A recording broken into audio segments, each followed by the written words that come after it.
back too. I'll grab some before I start going up to work. Uh, great team coming in here. I believe it's the highest ranked team to come to Tulane's stadium in a long, long time. And I think it's our fourth ranked team that we've played. I think the last time that occurred was in 1971, and kind of a segue into the guys that we're honoring this weekend that played on the 71 team. The first black football players that played here at Tulane. I've gotten a chance to know a couple of the guys. We're excited about honoring those guys. We're going to visit with our team on Friday night, and I think between the first and second quarter. They're going to have something out on the field with them as well. Those guys are excited to come back, and I know all of their teammates, quite a few of them from the 71 team, are coming back as well. So that'll be something that'll be neat, and I think educational for our student athletes. Anybody have any questions about anything? We're not sure what's going to happen with him right now. We're hoping he's going to be able to play. It's going to a couple more days. You've got a protocol that you got to follow, and he's following that protocol right now, and we'll see in the latter part of the week.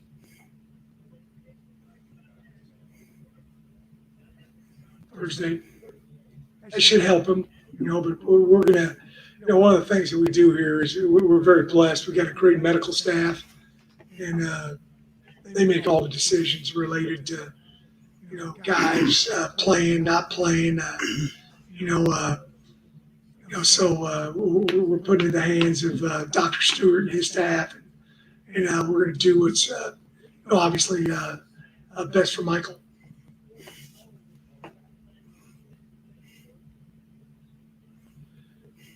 Well, they gave a penalty on the play, and so that's part of it there too, so there was a penalty, but by the letter of the law with targeting, that might not have been the case. I haven't slow-moed it and studied it and done all those kind of stuff. We moved on to the next game, and we're worried about Michael's health, but I know there was a penalty on the play.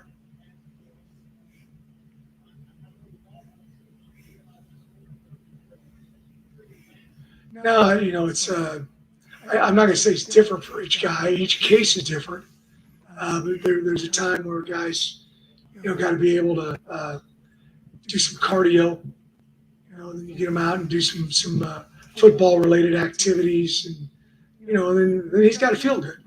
As part of it too is have a conversation. There's a test we do at the beginning of the year, and he retakes that test.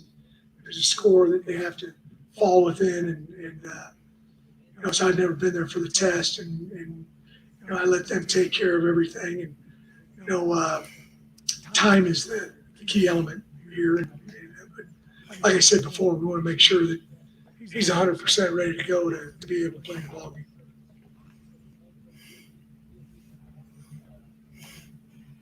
Good. Justin Ibieta tore his labrum, and it's been out for, I don't know, maybe a month now. And so Kai's been getting a ton of reps with the second group, and he's got a lot of experience. Led Carthage, Texas high school to 2 state championships. So he's played on a big stage before. If we have to go with Kai.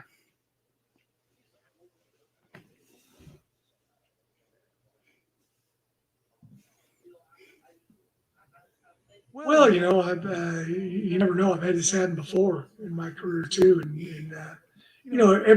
like I've said after quite a few of the games, we've all got to play better, and we've got to play better over 4 quarters.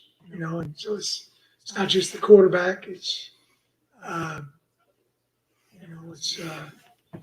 you watch. The Saints had a big win last night. It was everybody playing well. On both sides of the ball. They grinded it out. They did a good job in the kicking game. They played a fantastic defense. Everybody's got to play better.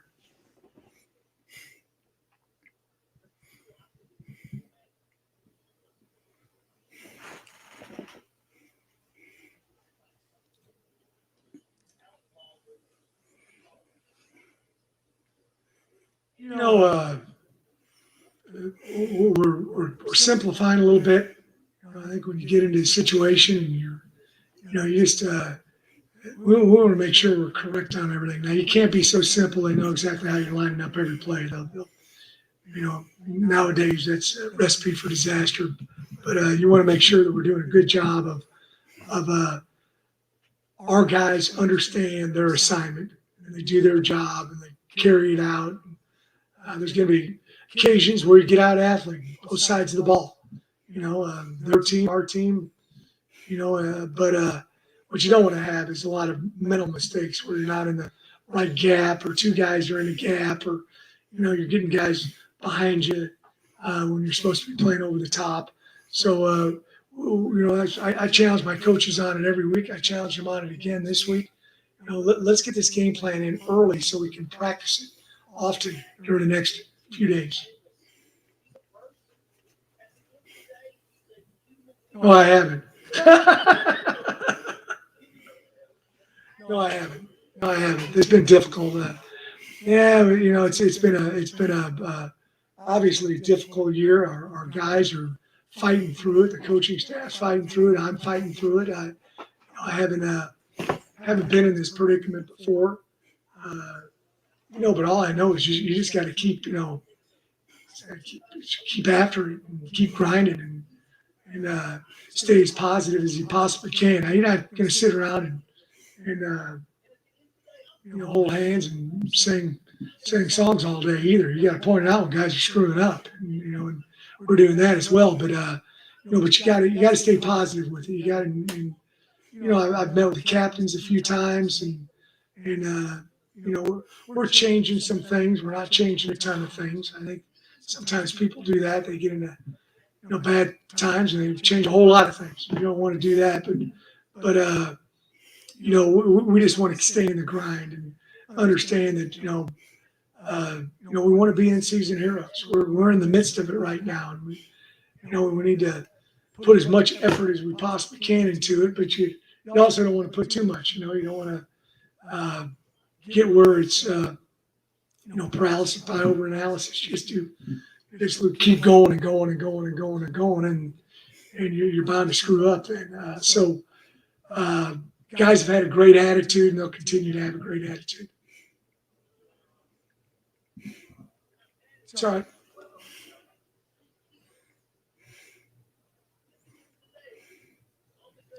Quite a bit different, I think.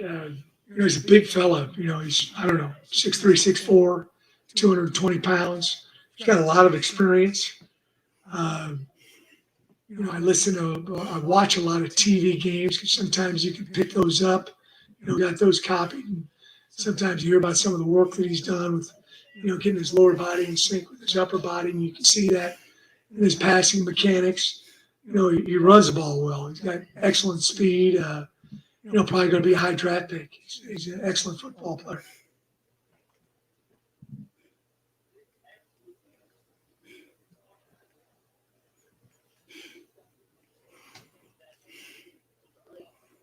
Yeah, he's back. He's not only is he an excellent player, but he's a great leader. It's super to have him back out there, not just on the field, but in the locker room and traveling and meeting room, all those things. I was sitting in his meeting this morning. He must probably asked 10 really good questions. Some guys ask questions just to ask questions. You hear their voice, hear them talk, but he asks real questions. That I think are beneficial.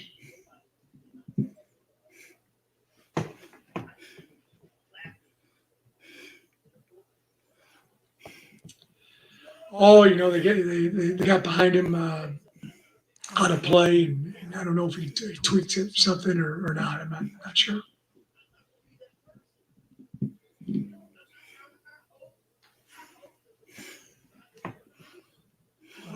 We're trying. I'm doing the same thing this week as we did last week, where our openers, we're practicing them every single day.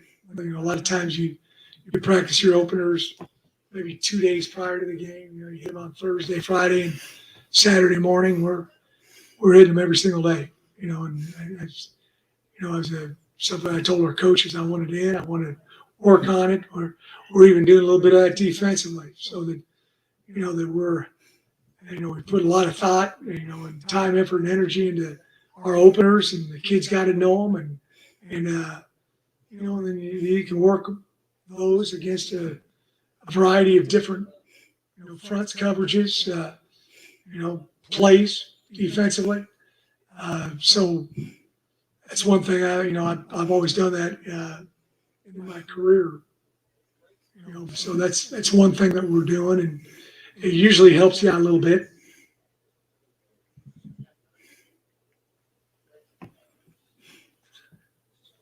You're not talking about baseball slide, are you? He's a tough kid, and he actually did slide on that particular play. I think it's why the penalty was called. But it's something that we work on in spring ball, a little bit in preseason, and someone may need to work on during the season as well. It's a hard thing to replicate.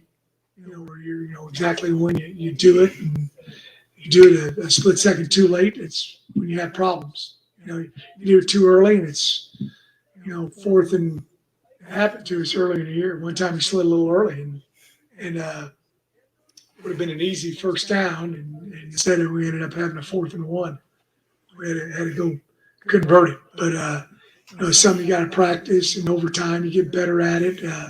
But that's one of the things that makes Michael a really good football player. He's very competitive.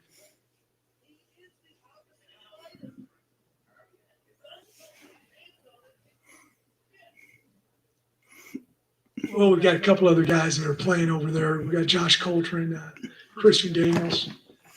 Both those guys were really good high school quarterbacks. They've played quarterback in the past as well.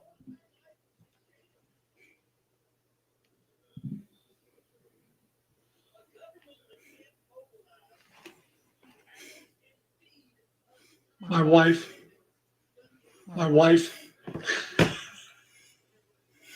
Yeah, she gives me a pep talk every night, and I get ready to go. It's just part of it. Unfortunately, it's part of the business. You got to fight through tough times. Plain and simple. And I'm the leader of the program, and I show our guys, hey, we're getting after it, man, and that's the way you got to do it. That's how you got to approach it every day. Anybody else? And I want to wish the basketball squad great luck. Those are two fantastic coaches, and both Lisa and Ron, and we give them 100% of our support. Yeah, like I said, he said the truth. You have to fight every single day in order to achieve success. So what he's doing is the right thing. And sure, the fans might not see it. We might not see it, but they prove it every time. They will fight like hell. So once again, we'll have Luke Fickle. So I'm gonna go ahead and change it out, and we'll put Luke Fickle in, and we'll have the film breakdown of Cincinnati. So we'll break that down for you. So I'm gonna go ahead and do that in a second. So let me switch this over to the YouTube side, and we'll put in Luke Fickle's press conference.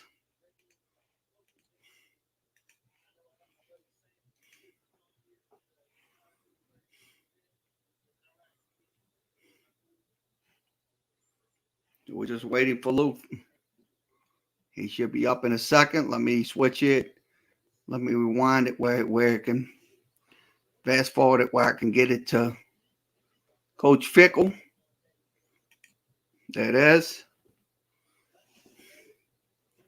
It's always going to be some adjustments. They gave us a lot of different things that I'd say defensively we not saying we weren't prepared for, but hadn't practiced as much. But I think all in all, no matter what, on both sides of football, you do find out a lot about yourself after a game with an academy, especially the Naval Academy, and on the road. You find out what you're really made of, because some way, somehow, it's going to be very difficult. And I think we got a false sense of security a couple of years ago, just with how the game went and got out of hand and got lopsided quick. And so maybe we didn't find out nearly as much about ourselves, and I mean the discipline and our ability to continue to fight and finish. Because of what it was 3 years ago, but nonetheless an incredibly challenging game that, as we look at it now, is something that's probably really, really going to help us, because where we've been challenged before, we hadn't been really put to a test in the fourth quarter when really it's uncomfortable, and you've got to be able to perform in those uncomfortable situations. And whether it just gets down to a 7-point game, they get an onside kick, all those different things. Just hopefully we really look at it as it's an opportunity for us to grow. And we found a way to continue to finish things and win out. And got a really great example from a guy like Arquan Bush, who probably practiced maybe 5, 10, 15 snaps the whole week. Played only on field goal block in the game. I think maybe we subbed him in a couple times on field goal block, but stayed locked in, and his ability to be ready when his number was called. That's kind of that competitive spirit that we talked about, and went in there at the end of the game and kind of sealed the deal for us. And so an incredible lesson for us as a program, us as coaches, an example that we'll use for a lifetime, to be honest with you. And now it's time to move on. And we got to continue to do a better job of handling all the things that come along with the successes or the wins and the attention that we're getting, maybe as an individual and as a program. And so for me, that message will continue to be stay humble and stay hungry. Maybe have a chance to create some space and let them fall back. Yeah, I mean, you learn that obviously there's about finish, but I think really no matter what, whether it's there with whoever, when it comes down to that last 2 minutes of the game, you really are going to find out, can guys perform at the highest level when it's really tough. We say you really find out more about yourself in those adverse situations, and we hadn't had to play in some of those uncomfortable situations. I'm not saying we didn't. Obviously, Indiana was a really tough game and not real, the first 28 minutes. And Notre Dame was an incredible challenge. But when it gets in the fourth quarter, when those situations are like they are, you got to find the guys that are, going to be able to be comfortable. And I mean, play and perform in those really uncomfortable situations. And, I think that's what we really kind of found out about ourselves and a lot of different guys. Option, they give you trouble. You think it was the outside noise and attention? You think it was a combination? No, it's always a unique week. I think the thing that they, more than anything, when you're playing a triple option team and they limit possessions and kind of like we saw with a little bit with Murray State, I think you really got to play complementary football. And if there's one thing that I don't think we did a great job of, is playing complementary football. And when you have opportunities to get 3 and outs, you got to capitalize. When you have opportunities to have short fields, you got to capitalize. And for, defensively, when they're going to run 80-some snaps, you got to capitalize on some turnovers and putting the ball on the ground. And those are the things that we did not do a great job of to kind of, make the game, maybe what we would have liked to have had it. But, those are all things you got to learn from, and we will. Rushing numbers, you guys handled it pretty well. How did you feel you played against the right? Well, I tell you what, our inside guys, so the Marcus Browns, Curtis Brooks, those guys that played inside, Briggs, and they did an unbelievable job. And it is, for a lot of people that don't understand and don't know, I won't get into the officiating of things, but it is a really nasty game inside there. And those guys, as much as anything, were the difference in, obviously the rushing attack and even a lot of those minus yardage plays. Those guys were phenomenal. Really, really proud. That's what I mean. You find out a lot about yourself, those will you continue to fight. When you have 85 snaps on defense against a triple option, that's not what you're looking for. And those guys did a really, really good job. And really, to be honest, we were sound, much different than we were 3 years ago, even different than it was 5 years ago, even different than 3 years ago. I think we played more sound. Obviously, the game was much more difficult, much more challenging just because of the score. But nonetheless, those guys really, really played physical and strong inside.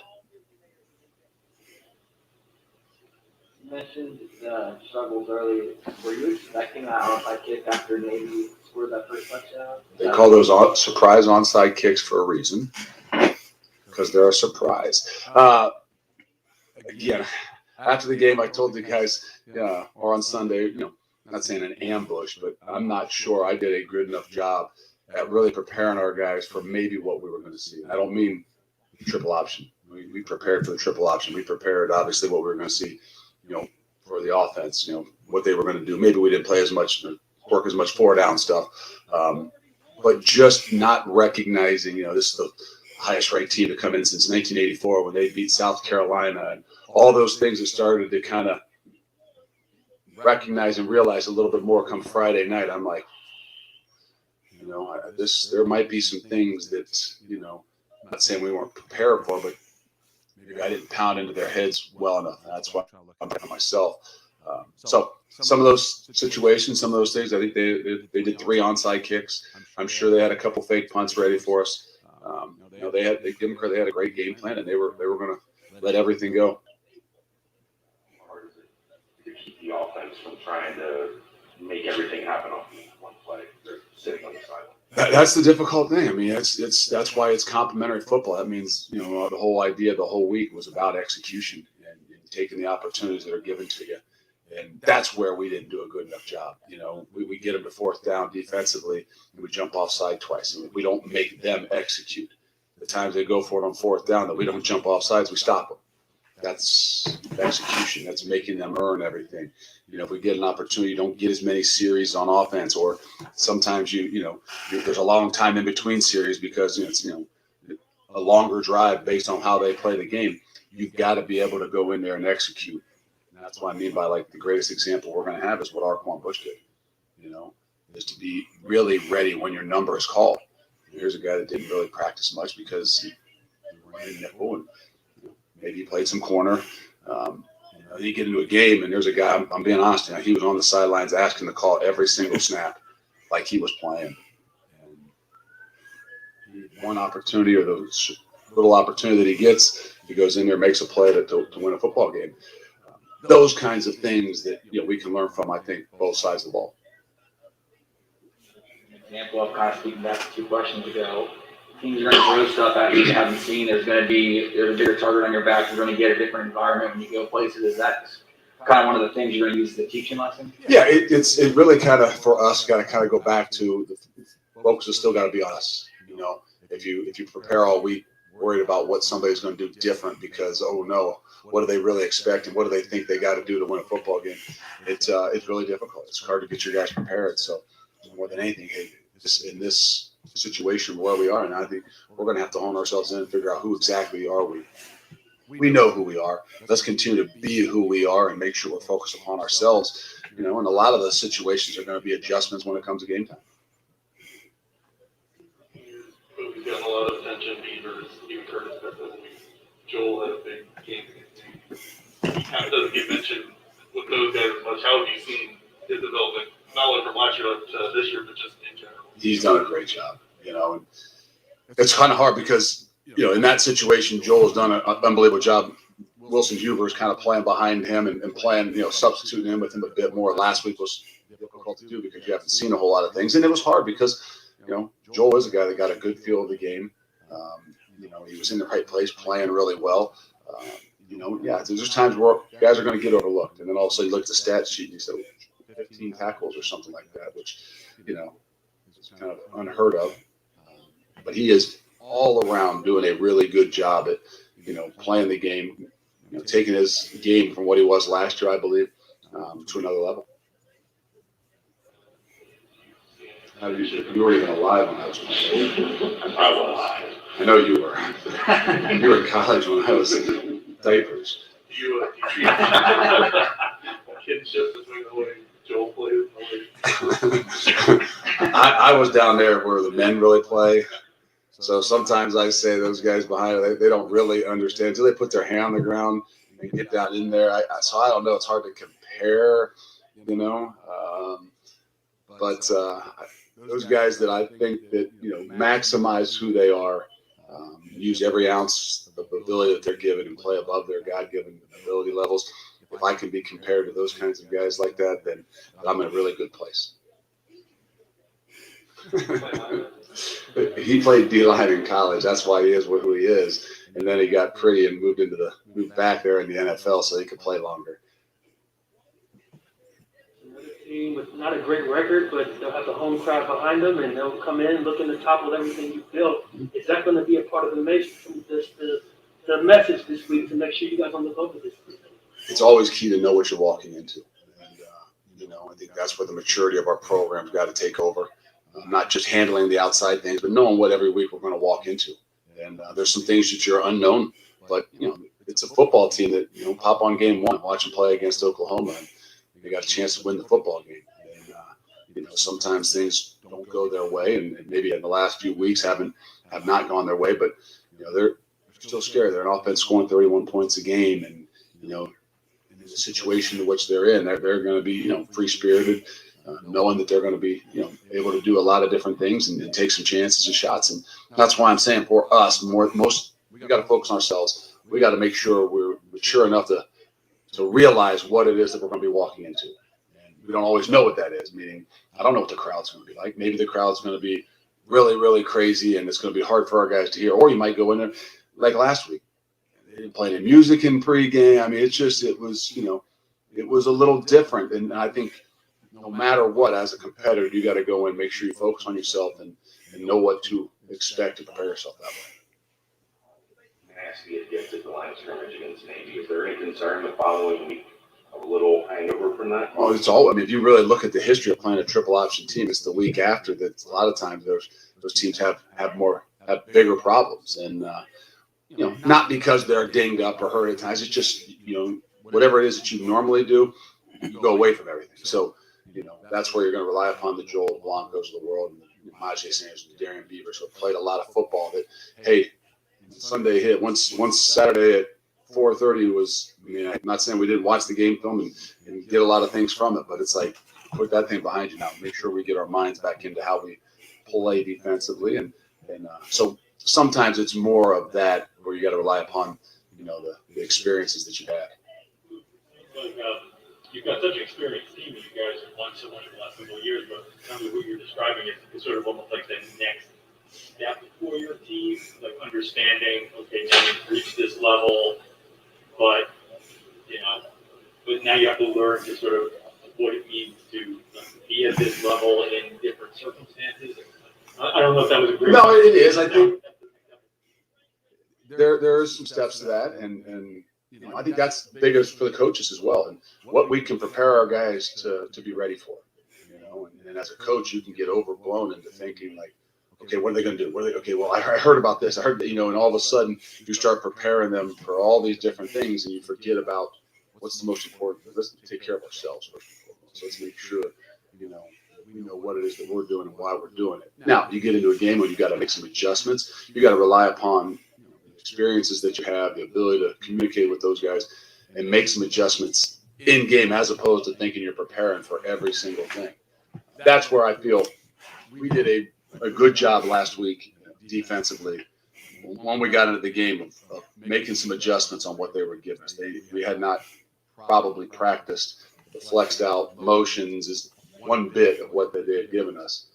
And we had the ability to adjust and adapt and wasn't maybe what we would have loved to have done, but our guys were able to communicate, talk, make some adjustments, and not put ourselves in a really tough situation because there were some things we hadn't done. So is that going to happen every week? You don't know, but I think the maturity to be able to prepare, give them what we're going to work on, knowing that when the game ball's kicked off, we might have to make some adjustments and rely upon these guys to understand what that is. Every week, and rightfully so, making all these big plays to field goal block this game. Is that recruiting wise? Is that what you tell the kids from around here? I mean, you can be a big time player that quick here. I mean, it's obviously nice when they've got examples.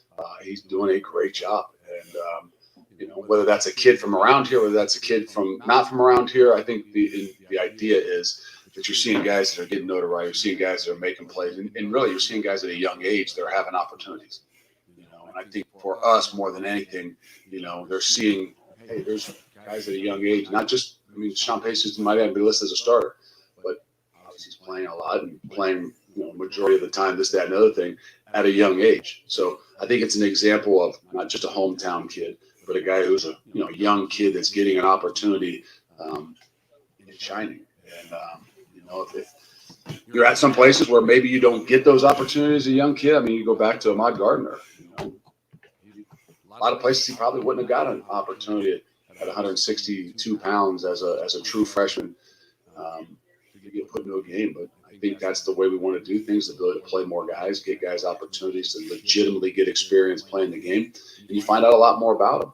You know? I'm not saying they're the same person, but you're finding out when you put guys into games, you know, those guys that have some of that it factor and the game's not too big for them, they can kind of slow it down in their mind and let their abilities take over. I You talked to Wiley? We let Wiley talk? We did. He said, For the first time? He said, I'm not getting as many looks as I thought I would get this year, but I'm not From going to who? focus on that. The girls on campus or what? He said he wants to focus on being what he needs, where Des needs him to be. That's what constantly falls. Have you had to have any conversations with Josh just to make sure his head's where it needs to be, despite his numbers really not being something? I don't worry about Josh between the white lines and in this building. You know, if he's worried about looks outside on campus, that's genetics, man. He's got to take care of that stuff himself. Maybe he should find some of that style that you guys keep talking about that I harass him about. But he's where he's supposed to be, and I always remind whether it's him or the guys on this team, you know, or our team, it's not about how you start, it's about how you finish. You know, and those guys that mature, those guys that are grinders, those guys that are workers, you know, they finish really well.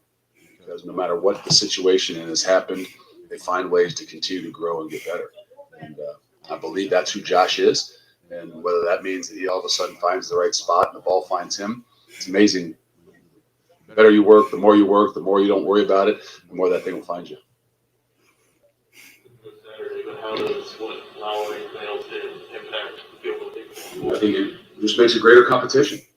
You know, that's what we said we were doing last week. You know, we don't announce it and publicize it all the time, but we want those guys to be in competition, and we'll do the same thing starting today. We'll out there, chart every single kick, you know, and make it a competition and go with whoever's doing the best. And to me, that's the best way you can do it. That's, you know, the way it should always be done. That's not always how it's done. Once a guy gets into a groove in a situation, you don't want to think he's got pressure on him. But, you know, that position in particular, anytime you go out there, there's pressure. And so I think for us, especially for those younger guys, it's great to have some competition that they put some pressure on during the week. So they're used to it when it comes on Saturday. There wasn't anyone for special teams. No.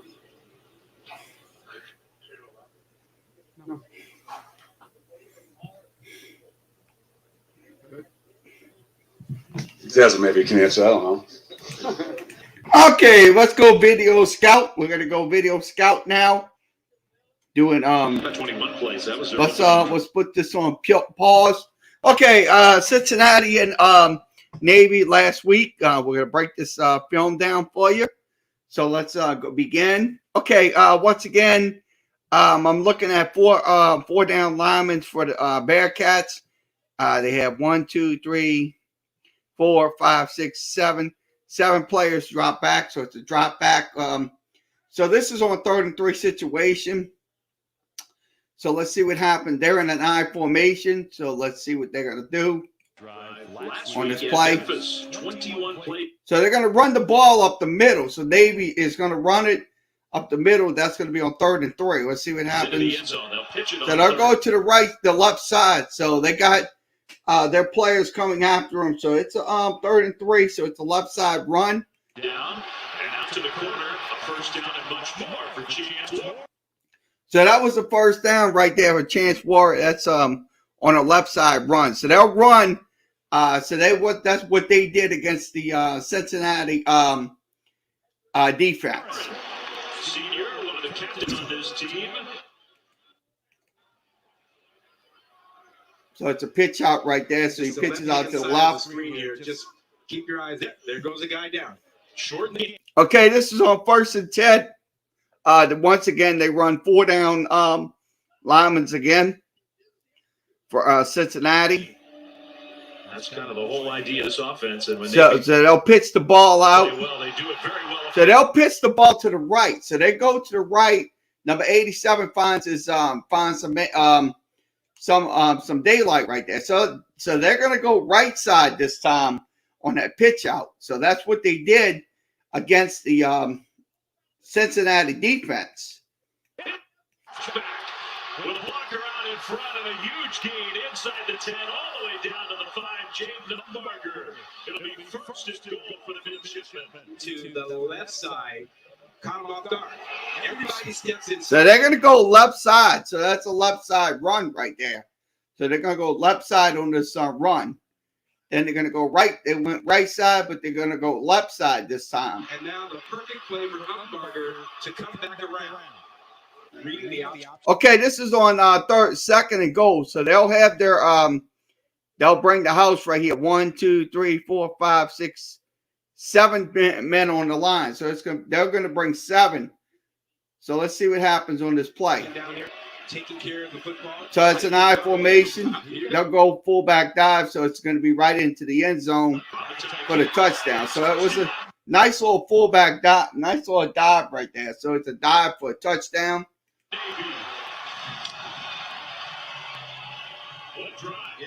And they went away from the option down here because they have not run it very well. Aside from us, I had a really good look at it. And I don't mind the extra look to be certain. I just don't want these looks to take too long. Yeah, he's in. Before knee touches down, he's breaking the plane with the ball.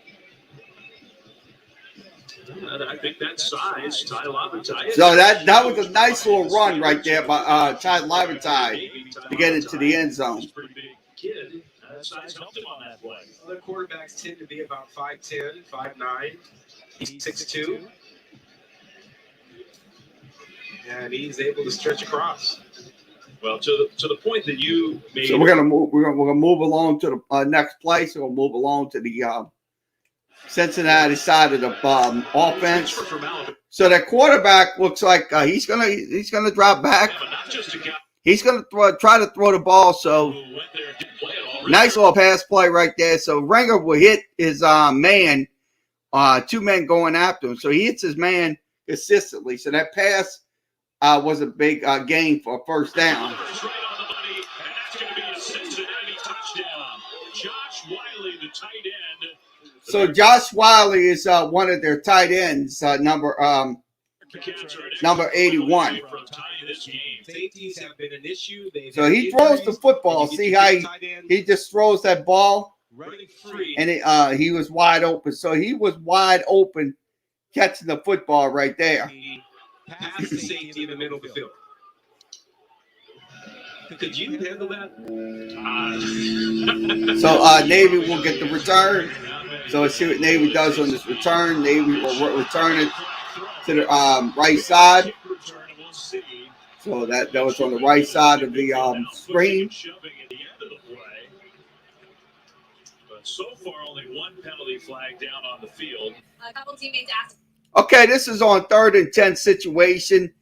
Navy back in the I formation. They're running, let's see, 1, 2, 3, 4, 5. So they're going to run 5 down linemen on the line, and they're going to have their linebackers, 1 linebacker here, and the others are going to be spread out all over the field. So let's see what happens on this 3rd and 10.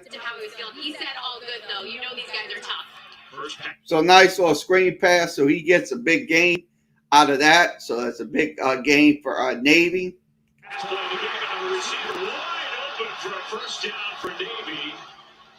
That's out of the backfield. Kai Puelo Rojas. First down and much more for the midshipmen. That's only the so that in that game, Navy had 18 runs and 1 pass. So 18 runs and 1 pass. That was on their play selection. In the option game, he just hides on the right side of your screen. There you see him, sneaks out over the middle. Easy. After it goes over, personal foul, unnecessary roughness. Defense number 3. After this is the goal. First down. So hits the safety, commits the 50-yard penalty. So they're going to kick a field goal here. This is on 4th and 10. So they're about a 33-yard try from the left hash mark. Good snap and hold. And the kick was Kick is perfect. So they go up 10-7. So this is Cincinnati on offense, 1 back in the backfield, wide receivers spread out on your left side. So let's see what happens on this play. 2nd and 16. So we're gonna 16 for Desmond Ritter. And the so he's gonna go 5-step drop. He's gonna try to look for his man, and he throws nice little pass play right there, so they can throw the pass downfield. Nice delivery to the tight end Wiley, who gets So Wiley makes a great catch right there. So that's why I say he's a pretty good tight end, Wiley. upended but held on to the ball. First down, Bearcats. Was fantastic. Had to get it over and in front of a couple of defenders. Look at this thing. He's got a huge. Okay, this is on 1st and 10. Quarterback drops back, looking Tempo here. for the pass, and it's going to be a pick right there. So Navy had a pretty good penetration on that interception. Coverage, and it's intercepted inside the 5 by Jamal Glenn. For whatever reason, So he was dropping back. So this is where he made his mistake. He was looking. He had no body in his face, but he throws right into coverage. He should have been. So it's right into the coverage area. So he gets the interception. He's sitting there. Big turnover. Okay, this is on 2nd and 4. One back in the backfield. So let's see what the quarterback will do. So he will go down on that play. So it'd be on 2nd and 4. He will go down with a sack. So Navy credit Navy on that defensive play. So Navy had just had an excellent defensive play. So Always recognize pressure. so it's a play fake right there. So play fake. He gets the sack. So they would kick a field goal. So we're going to move along to their offensive series. I'm going to move along to their offensive series. Let's see. To Cincinnati's offensive series. Let me get that switched in. So we'll go to back pocket, and now you're trying to be something you're not. You're not a drop back passing team. So this is not a field goal. So we're gonna move it to I'm gonna move it over. I'm gonna move over the. I'm gonna fast forward it to another play. I'm gonna give you another play. Show you another play. So let's pull this. Going backwards and then a block kick. Now, when you move back, that kick is going. I'm gonna move this. Vinegar. Wow. Okay, this is on 1st and 10. This was with 7:48 remaining in the third quarter. 13-10 Navy. Shotgun formation. One back in the backfield. So let's see what happens on this play. Salt and pepper. So a nice little run up the middle, so they will get the big gain.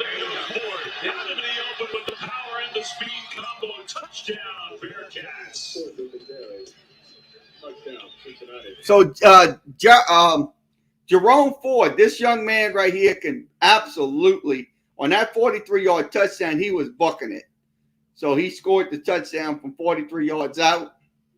Eat more cucumbers, 43 yards, touchdown Jerome Ford. That perfectly. We're just talking. So this is what we're looking at.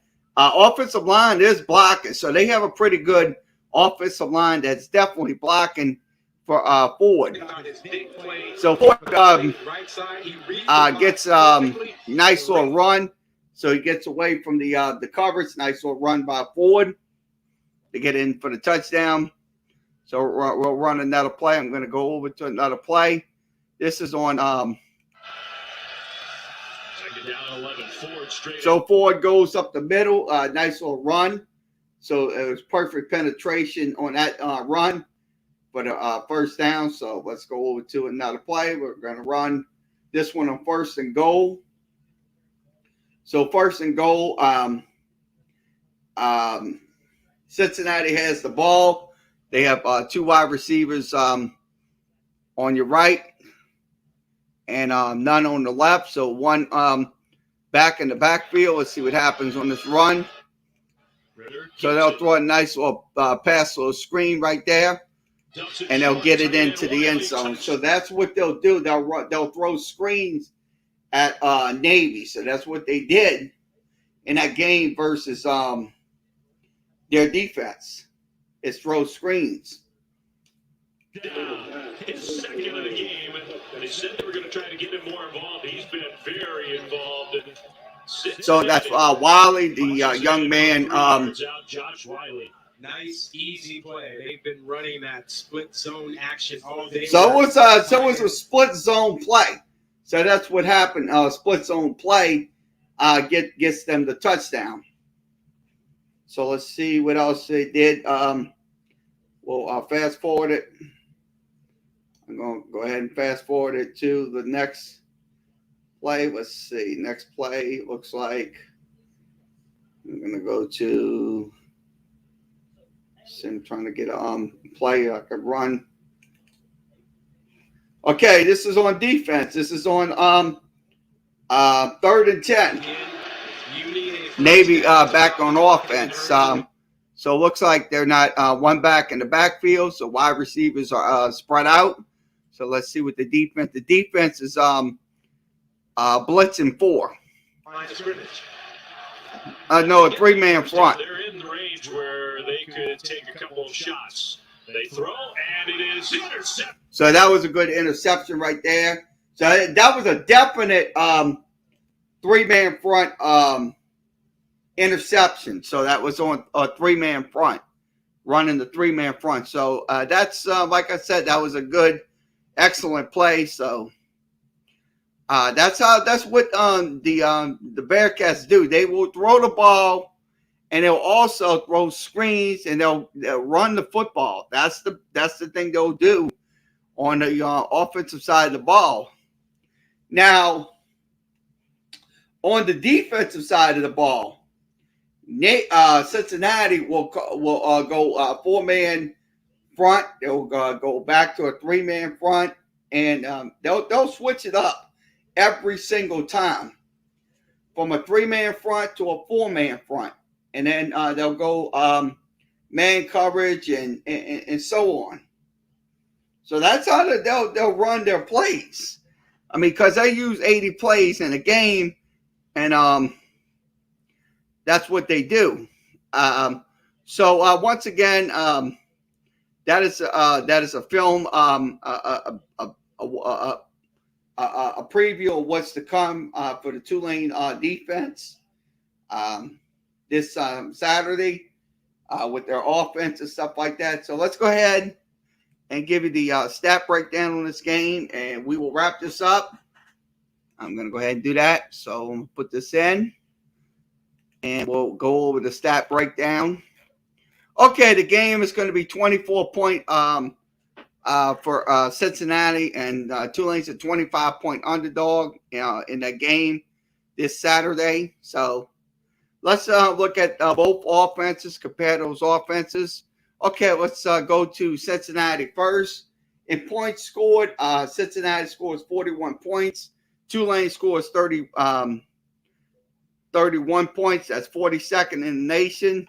The Bearcats are 10th in the nation in scoring points. Also on total offenses, Tulane's at 403 yards, at 60th in the nation. The Bearcats are 49th in the nation with 419, so they kind of edge out the Green Wave on the total offense. Now, the passing offense, Tulane is at 255. They're ranked 41st. Cincinnati is at 62nd, so Tulane definitely outmans them by a couple of points when it comes down to the passing yards. So they're ranked 60th, 41st, but they're ranked 62nd in their passing offense, 62nd in passing. Now, running the football, Tulane has 184. That's at 78th in the nation.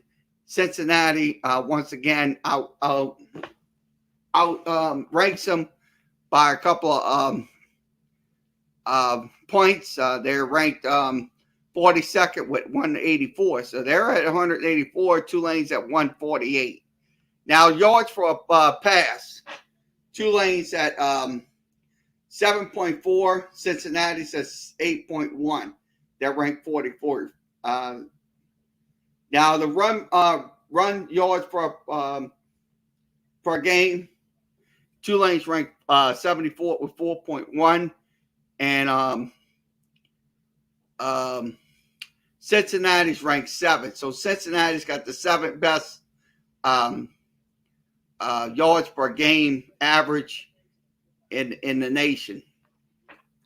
Now, on third down conversion, this is the biggest down right here.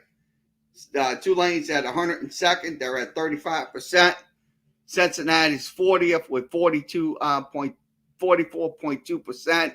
Now the turnovers on offense.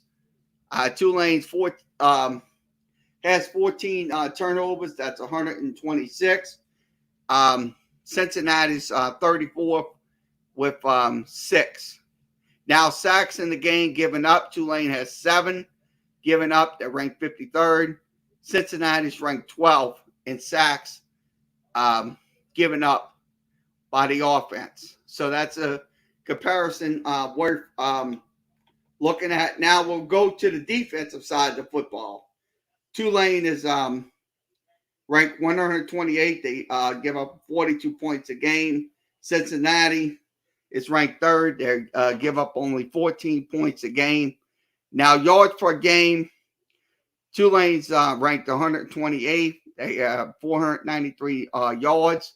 Cincinnati's ranked 11th in the nation. That's 296. Now, rushing yards for Cincinnati, 132.9. That's 49th in the nation on defense.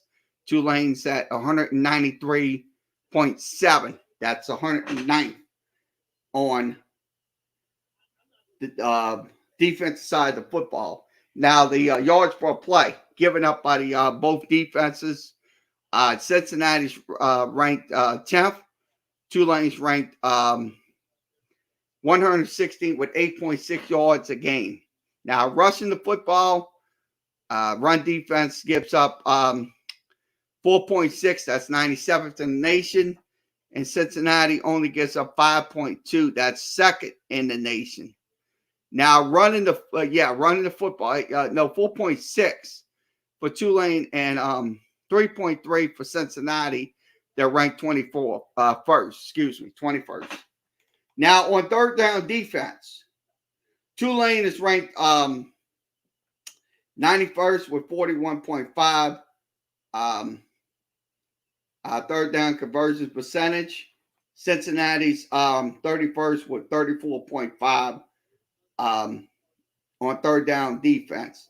Now, on turnovers, getting turnovers on the defensive side, Tulane's ranked 67th with 7 turnovers. Cincinnati is ranked 4th with 13 turnovers. So they're getting 13 turnovers a game by their defense. Now, sacks. They only given up, they only got 3 sacks in the game. That's 118. So Tulane would match them up pretty well with 91st. So that's kind of what I see when it comes to the sacks on defense. So that's your comparisons for offense and defense for Tulane. Okay, we're going to go over some trends. So we'll give you some trend information. Okay, when Cincinnati has the ball, they're ranked 10th in the nation with 41 points. So that's the they also average 5.8 yards per game. Tulane 4.6. Defense racks up 6 sacks. They're 37th in the nation in games.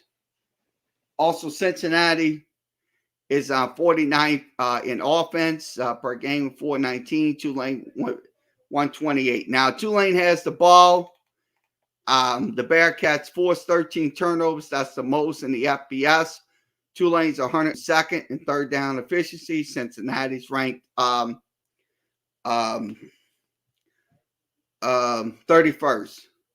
Now the trends. Let's go over to the betting trends. Cincinnati is 5-2 so far against the ATS. The Bearcats also covered the spread when favored by 25 points or more this season in 3 opportunities.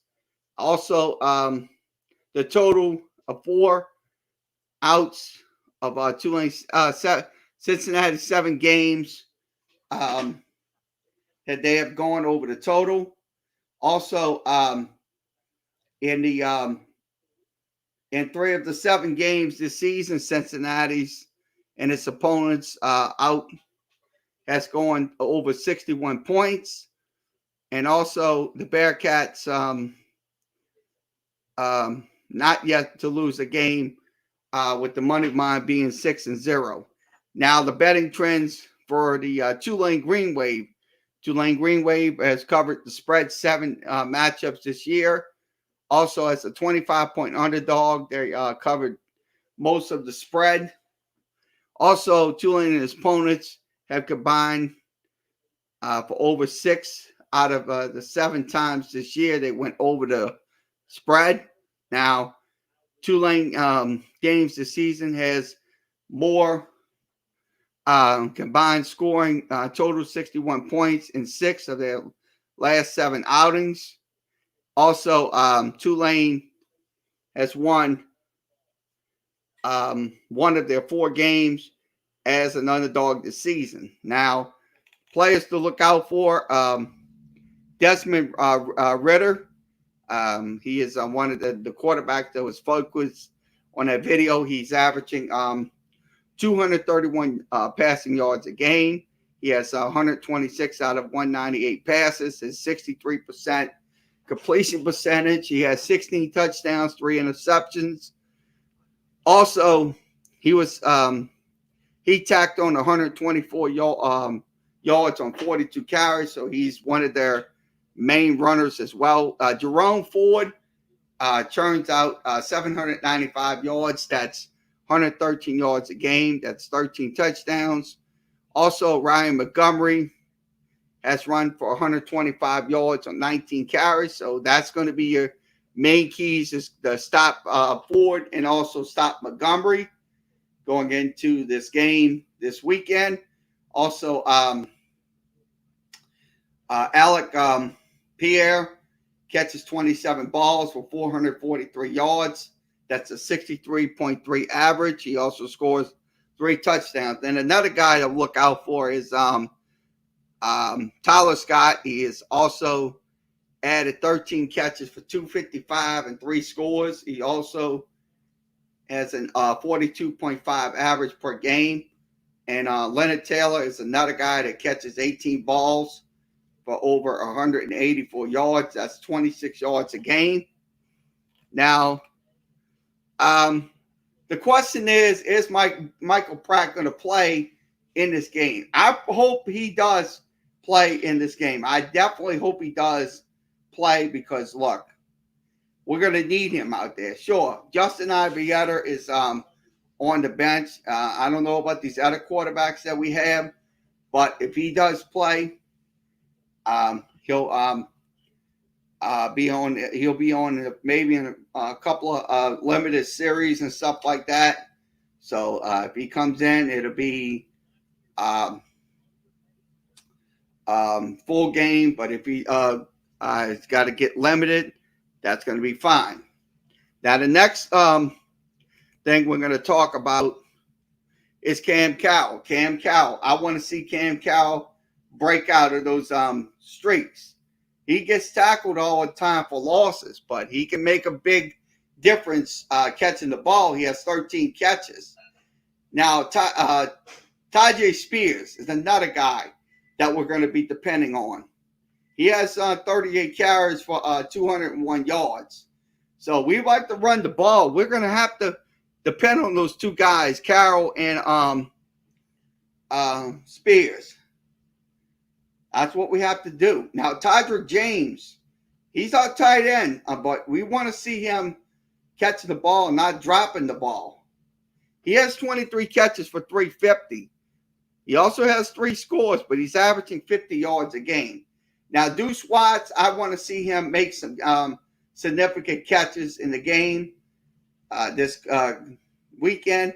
And also Toles is another guy I want to see make a significant impact on games. So that's the players I'm going to be looking for this weekend. If we get into we score touchdowns and stuff like that, that's going to be key players that's going to make those differences.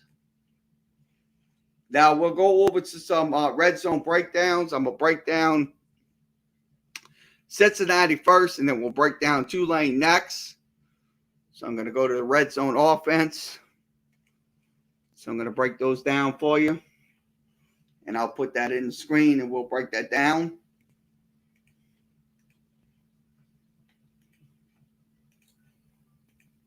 Okay, red zone offense. Cincinnati at home is 80.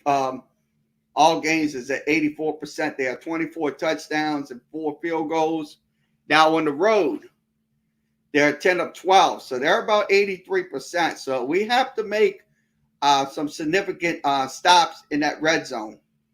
We have to hold them to a field goal. We don't want them getting touchdowns. We want them to be held to a field goal time and time again. So that's 83% when it comes down to it. So 83% on the road. They have 7 touchdowns, but they also have 3 field goals in the red zone. Now we'll give you the Tulane red zone numbers. So I'm going to give you the Tulane red zone numbers. So let me get that switched over, and we'll give you the Tulane red zone numbers.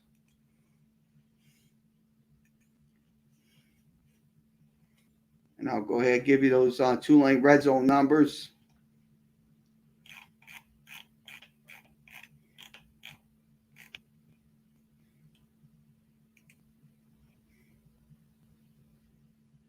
Okay, I'm going to give you the red zone numbers right now. Okay, red zone numbers for the Green Wave. 79% in the red zone. 23 of 29. That's 21 touchdowns and 2 field goals. Now at home, Tulane's 9 of 12. So we're going to have to convert on those 9 out of 12 conversions. We have 7 touchdowns, and we also have 2 field goals. So that's something we have to do if we're in order to win this game against the Bearcats, is to get in that red zone multiple times and try to score. We don't want to have field goals. We want to have touchdowns. That's what we want. We don't want field goals. So that's excuse me. That's the key to Tulane's wins, is getting touchdowns in the red zone, not getting field goals. So my observation is we have to stop them on defense. We have to get in the red zone. We have to convert on third down, because the third down conversions hasn't been very good. I mean, we got to get in the we got to slow them down, because if you don't slow them down, they're going to prolong those drives, and those drives are going to be absolutely longer. So we have to make our presence known on third down. It's not get Cincinnati an opportunity to get a first down. So with that, I say this game, 25-point favorites for Cincinnati. I think it's going to probably be about a 10 to maybe 15-point game, if you ask me. It might go under the 25-point threshold. So, or it might go into a shootout. Pick your poison. So, on that note, thanks for joining us tonight for the Tulane preview. We take on Cincinnati this coming Saturday morning. That will be 11 a.m. We'll have game coverage for you here on Facebook, YouTube, and Twitter. So you can come in and join us, talk Tulane football or college football if you like. So with that, on that note, everybody have a good rest of your